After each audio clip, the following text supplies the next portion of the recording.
we're going to put the top supplements for sleep apnea in a tournament to figure out which is the best. That's because people are trying to sell you supplements left and right on the internet.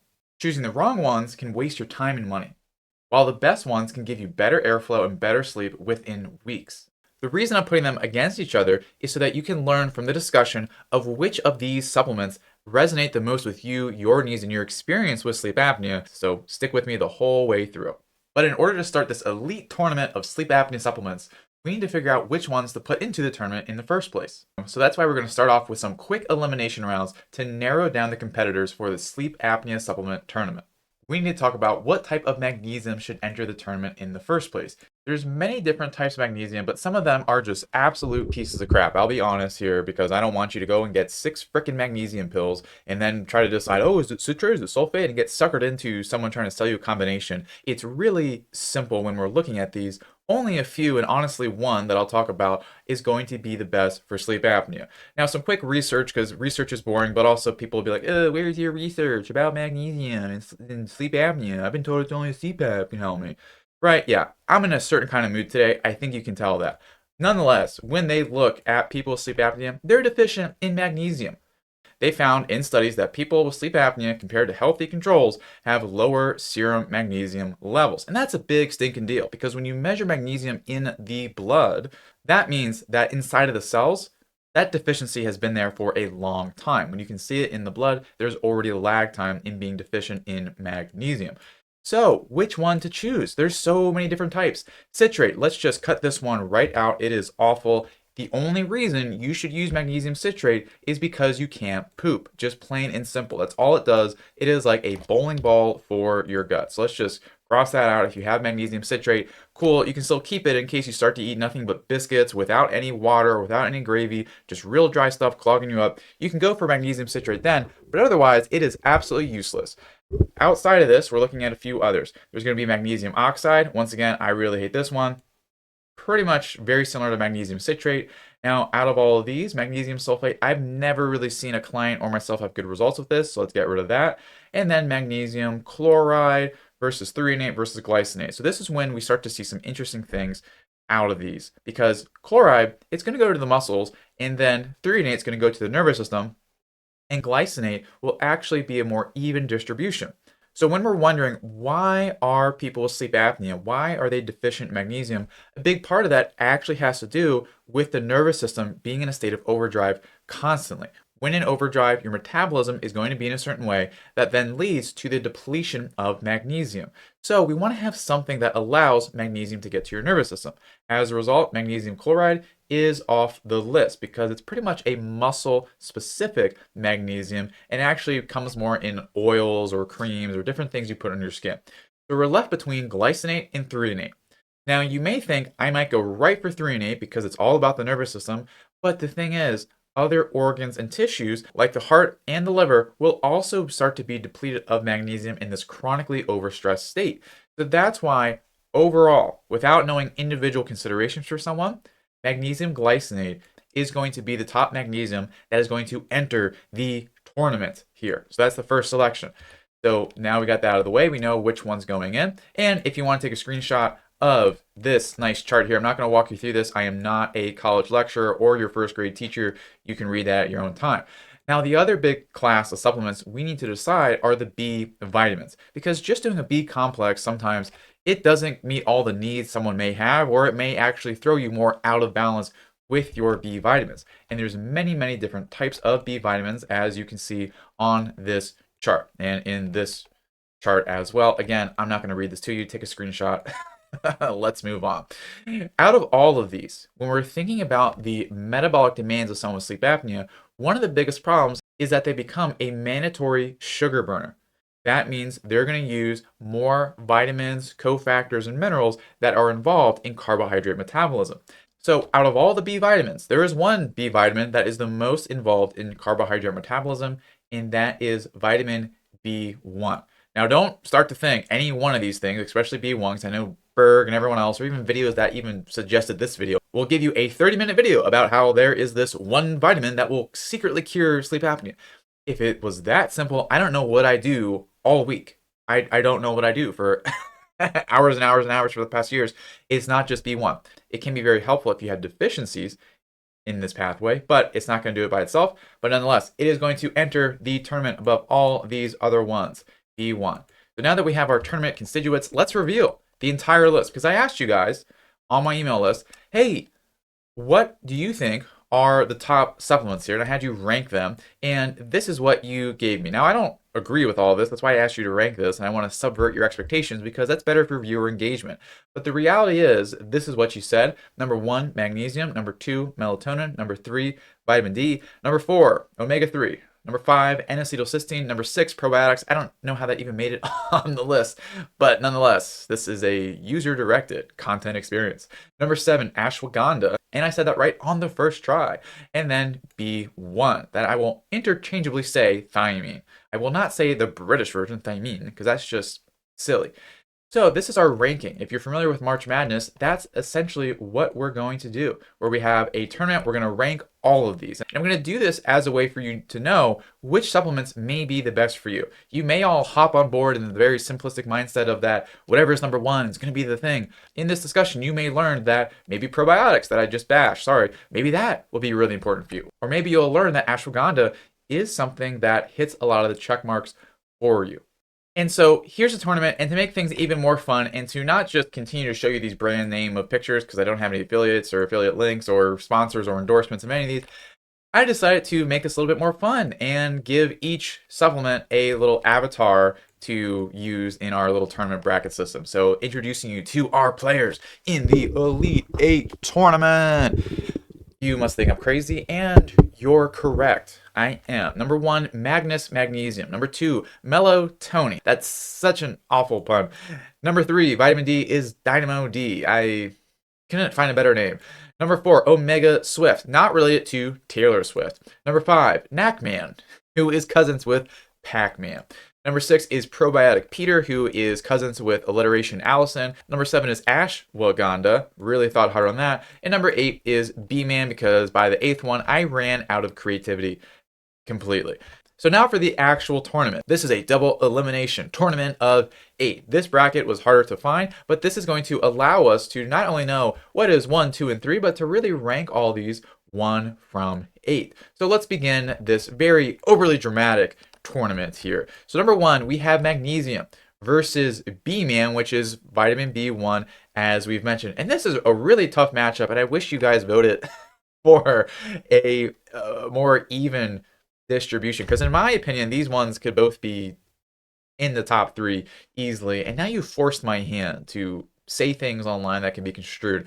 But nonetheless, out of these two, when we're looking at magnesium versus B vitamins, so like I was saying earlier, magnesium is really, really important in allowing your cells to produce energy in a very balanced way. And that's because magnesium is a cofactor for ATP. That is your biochemical energy currency.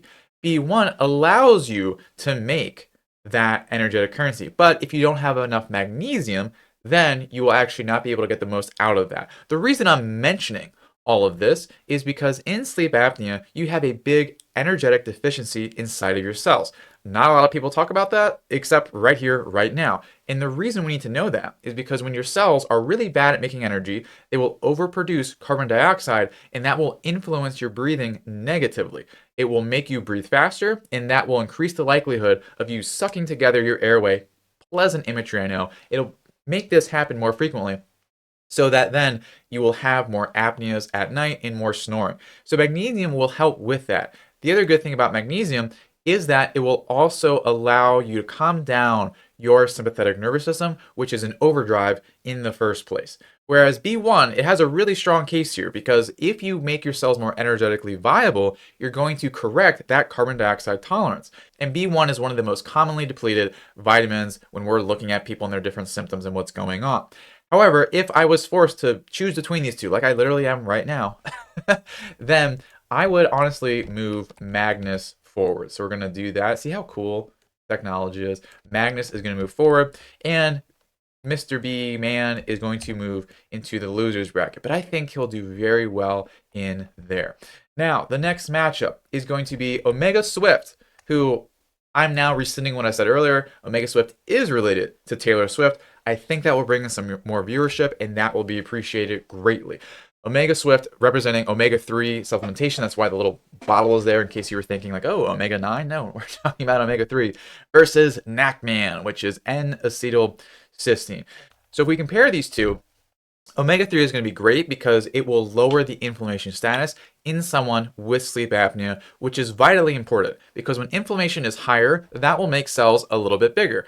That's not a problem if you only had 100 cells. That's a huge problem if you have a trillion of them because every cell that gets a little bit bigger, that effect then gets multiplied that many times. The reason that's super important is because your airways, if they're a little bit more narrow, that increases the resistance and difficulty of breathing. It makes it that much more likely to collapse your airways at night because they're closer together and it's just going to be more likely to do that. So omega-3s are super, super important. Now, N-acetylcysteine is also important. This is a really hard matchup. So N-acetylcysteine will directly reduce the oxidation and inflammation inside those airway tissues. In fact, N-acetylcysteine is a compound that is used in people with asthma and also cystic fibrosis. Obviously, these are different than sleep apnea, news alert, but they still have that same common pathophysiology of inflammation in the airway. And N-acetylcysteine can be very helpful in reducing that a little bit. However, N-acetylcysteine in someone, it can be too localized. Now, if you have allergies or if you have a chronic cough or maybe you have a cold or something like that, N-acetylcysteine can work very well in that pinch. However, overall, because the inflammation, it's not just in your airway, it's throughout your entire body if you have sleep apnea, that's where Omega Swift is the victor here. Oh, I just moved the whole tournament bracket. That's what happens when you're related to Taylor Swift, I guess. So we will move Omega Swift forward, and then Nacman will go to the losers bracket and be pitted up against B-Man. Oh, wow. Can't wait for that one. Next. Now, thanks for an easy matchup here. Dynamo D versus Probiotic Peter. So there's no research whatsoever on probiotics in people's sleep apnea specifically. There just isn't that I've seen. If there is, please correct me. I looked like an hour ago. And with vitamin D, there's a lot because when someone, once again, we're talking about inflammation status like we did with Omega Swift, vitamin D is a very potent anti-inflammatory and also will help that energetic dynamic in your cells. Whereas probiotics, they may help if you have gut issues and it may improve gas metabolism a little bit, like how gases signal, but also I guess how you fart too. But honestly, between these two, this one isn't even close. This was a mismatch. That's yeah, not even close. So we're gonna just move those accordingly. Cool. That was an easy one. Next one is melatonin versus ashwagandha. So this one, let's see. Okay, so with melatonin, people know this as, oh, this is the sleep supplement. This is your sleep hormone. You take this, now you sleep, and that's just that. But the thing is, when you take it, it doesn't work very well for very long. It may work the first few nights. It can be good for jet lag or you're changing time zones, etc. But the other big thing about melatonin, that I know it's, again, like, oh, it's a sleep supplement. Anyway, this is a sleep problem. But this is when knowing about sleep apnea specifically is super important. Melatonin is a muscle relaxant, and it's actually a stronger muscle relaxant than magnesium, especially when it comes into contact with certain tissues and the muscle. So when you ingest it, it's going to touch the throat muscles and all that. And actually, when people I'm working with and we're monitoring their oxygen saturation levels and all that, they actually get worse when they take melatonin. So a lot of times I'll tell people to stop it. Whereas ashwagandha, it will really help calm down your nervous system so that the apnea events you're having throughout the night, they're not going to be this big jolting effect, and it can actually help you get deeper and better quality sleep when you are sleeping. So this may be an upset, or it's just a misranking, but I would move ashwagandha in this tournament upward and melatonin into the losers bracket. So that's the conclusion of the first round of the tournament here. So we're going to have another round with Magnesium versus Taylor Swift's fish cousin, Dynamo D, ashwagandha, in the losers bracket. Let's do the losers bracket first because losers go first. That's what the saying is. So B-Man versus Nacman. So once again, B-Man is something that it's going to be more energetically involved, of where vitamin B, that will help more with daytime fatigue and also brain fog in a big way, which a lot of people struggle with. N-acetylcysteine, I only see this be incredibly beneficial for people who are having other respiratory issues like stuffiness, congestion, postnasal drip. So if we had to compare the effectiveness on both of these with 100 different people, B-Man is going to pretty much take the cake every single time, mainly because of the positive effect it has on those major daytime symptoms of cognition, memory problems, fatigue, shortness of breath, all those different pieces. B-Man, B1 specifically, will help out with that. So that was a relatively easy one. And with that, we have our first loser of this tournament. So now we have our 8th place. Let's move them on down. And if you want to play sad music, get your small violin out, go ahead and do that now. Knackman, womp, womp, womp. And so now we have Knackman in 8th place. Continuing on with the losers bracket, we have Probiotic Peter versus Melon Tony. So between these two, because gut issues are actually fairly common in people who have sleep apnea, because if your nervous system is in overdrive, you're having to eat more sugar because your body just craves it. And also, if you're not getting good sleep, your circadian rhythm's going to be off and your gut's going to be off. And probiotics actually can be a way to help better regulate your gut. Whereas melatonin, given all the bad things that I've said about it before, especially with airway muscles and becoming weaker and more likely to collapse, probiotic Peter is going to win this one. And so melatonin came in number 2, a little cocky, and now it has fallen into 7th place. Let's go ahead and place it over there. So there we go. We got melatonin in 7th place. So let's get into these matchups here. This is Magnesium versus Omega Swift. So the biggest factor for these two is how much inflammation you have throughout your body. Because magnesium, yes, it's good if you have more energy, calms down your nervous system, but if you already have pre-existing damage, it will just continue to be a house fire. So optimize a house fire all you want, where you can have a nice doorknob, a nice kitchen. If the house is still on fire, that's not a pleasant house to be in, nor is it functional. So that's why Omega Swift here, Taylor Swift's estranged cousin, I'm going to actually place that above Magnus. I'm going to place that above Magnus because not only will it calm down inflammation, but it will also help with a lot of the comorbidities that come along with sleep apnea, whether it's your heart, especially your heart. I mean, golly gee, well now I sound like a 8-year-old. But it's going to help with those heart tissues. It'll help reduce the oxidation in there. It'll help lower blood pressure. It'll help with cognition. It'll help reduce the formation of dementia, Alzheimer's, all because of omega-3. So I think that's going to place it above Magnus. So Magnus, you were number 1 seed. I'm so sorry, but now you have fallen. I am so sorry. Next is going to be Dynamo D versus Ashwagandha. So amongst these two, this is another thing of where we're talking about, do we want to put out the fire with vitamin D, or do we want to calm down the thing that is perpetuating this cycle?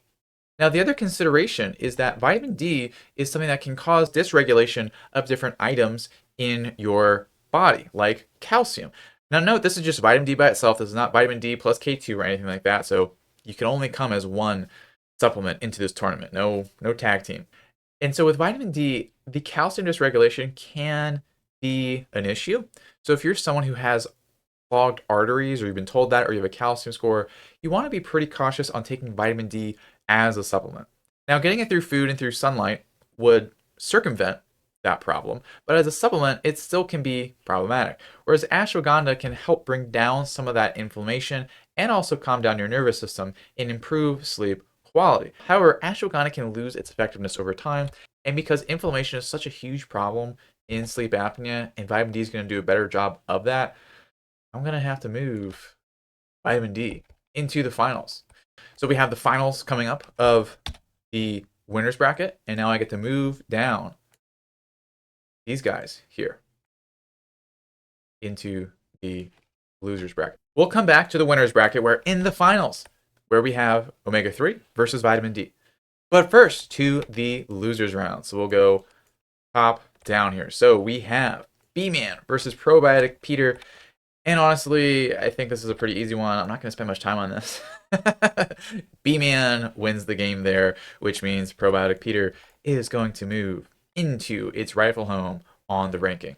Now that means Probiotic Peter can take his rightful place as 6th place, and congratulations to everyone on my email list. You were right about that one, so kudos to you. Next is the matchup here. Who is going to be the best? It's Magnesium versus Ashwagandha.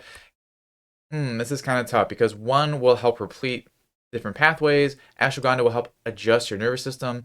But honestly, overall, just given how so many people are magnesium deficient, and this is something we use so commonly, magnesium, it's gonna be ashwagandha. It is. So let us move this Magnus into the finals of the loser bracket, and then we're going to move ever so graciously ashwagandha to its rightful home. So now we have ashwagandha in 5th place. So here we go. We have the big matchup here. We have Omega Swift versus Dynamo D. But before we get there, because obviously you can't just watch the finals right away, we have to go to the finals of the loser bracket. We have B-Man versus Magnus. Is this a rematch? This is absolutely a rematch. I didn't plan for this whatsoever. Drama. But let's reconsider this, shall we? Because let's say someone is doing well, they're further along in our program, we're working with them. Which of these is going to be a supplement that someone's going to take long term? What is it going to be? Is it going to be B1 or is it going to be magnesium? And also, let's consider, can you get one of these from food and one of these not from food? With B1, you can get this from different foods like liver, you can get it from macadamia nuts, and all sorts of other different food sources. Magnesium, you gotta eat so many collard greens and kale and a bunch of different stuff. Like, you might as well just eat chicken eggshells. And even then, that will be one of those forms of magnesium we eliminated earlier. So honestly, I know this is a rematch, and I know they ended up back here. And I know this changes the entire fabric of this tournament and what could have been. But honestly, I am going to ascend Magnus in this rematch, and in reconsidering things, Magnus is going to beat out B-Man. I know a lot of B-Man fans and supporters, you may be disappointed. You may be second-guessing my judgment and decisiveness because we literally talked about this 4 minutes ago. But that's the drama and excitement of this tournament. And B-Man can rest peacefully knowing it has acquired 4th place. Which means we have a proper 3rd place with Mr. Magnus. Now, who is 1 versus 2? That is what we're going to decide. So amongst these two, let me drag them in even further for more tension, for more drama and suspense. So they both calm down inflammation quite a bit. They both allow your cells to work a lot better. They both have some downsides. And I think that will actually be the deciding factor. So the downside between these two, and this is going to be omega-3, and this is vitamin D3, by the way. I know there's D2, but we're going to make this exclusively about D3. If you were to give people a lot of this, omega-3s will actually start to run into a problem, which is oxidation. Because when you take in a lot of omega-3 and you're getting it from a fish oil pill, there can be quite a bit of oxidation, and it's going to vary brand to brand. But nonetheless, it can actually start to bring in more inflammation at a certain point, because when you're eating fatty acids that have gone wrong, it will lead to a little bit more oxidation if you start to max out the dose. Whereas vitamin D doesn't really have that effect. Now, it can lead to hypercalcemia. I've seen that, but that's really only dosages that are like 5, 10,000 a day. And if we were to bring into the argument of, can't you just eat some fish? That's going to put omega-3 further down on the list. And honestly, I would prefer you to get that from fish because it's going to have lower levels of inflammation in those fatty acids. Now, you can argue heavy metals in fish, but if you just choose the ones that are lower in heavy metals, then that's less of an issue. Now, vitamin D, you would have to do some pretty crafty things like tan your mushrooms and eat them to get a significant amount from your food sources, or drink a lot of milk, but then milk can be very inflammatory for the airways and throats of people with sleep apnea, causing congestion, making it harder to breathe. So between these two, and this is odd because when I'm working with people, I'm typically recommending omega-3 more often. Very rarely do I advocate for vitamin D supplementation because it's better to get it in other ways. But we're talking on a pure supplement basis, omega-3 versus vitamin D. This surprises me that I'm saying this. And if I make a video in the future where I am arguing with myself retroactively, this is where it all began, with vitamin D becoming number 1. Now, that moves us to the rankings here. And stick with me, because I want to give you a guide, a free guide, that helps you a little bit more understanding of how best to use all these, and the best timing, the best amount, etc. Like, literally, I'm going to talk about that in 2 minutes. So let's just finish our coronation here, where we have Omega Swift as number 2, and good old vitamin D is number 1, which is not what I thought I was going to say when I started this. So let's compare how you guys did. So magnesium, you thought it was number 1, it was number 3. and you pretty much switch spots with vitamin D. Omega-3 was number 2. B-Man, who you guys really underestimated, and I guess I did too, as well, fell into 4th place. Ashwagandha, 5th place. Probiotic Peter did pretty well, actually, all things compared. I thought when I looked at that, saw it on the list, I was going to put it number 8, but here's number 6. Melatonin is in 7th place, and N-acetylcysteine is in 8th place. And honestly, I would place N-acetylcysteine a little bit higher if we were throwing in more variables like congestion, etc. So there you go. There is your ranking in this tournament. Now, to help you understand a lot more about these supplements, like the best time of the day to take them and what typical starting dosages are, that's why I made a PDF guide for you. And with this here, it's a special deal. If you're with me here on this video, you can grab a copy for 13 easy installments. And I know there's a spelling error there, but we're just going to keep it there because we're human. And if you're at this point in the video, I assume you like me, or maybe you just completely zoned out and you're like, who is this guy talking? Either way, I know there's a missing S in installments there. Welcome to the blooper reel. Nonetheless, you can get this guy. There should be a button somewhere on the screen, or you can click the link in the description. I'll hide it somewhere there just so you have to work a little bit harder to find it. I'm joking. I'll make it right there. The descriptions aren't that long anyway. And again, that's just 13 easy payments of $0. It's free. Okay, it's a joke. But that's going to tell you the typical amounts, side effects, best timing, everything you need to know about these supplements more in depth. Now, in the next episode that I want to do are the hidden triggers that actually worsen sleep apnea and how to avoid them. So if that's available, there should be a video here somewhere over my face. If it's not, just click that subscribe button so that you don't miss out. I'm Dr. Dylan Peckus. Thank you so much for watching, and I'll see you soon.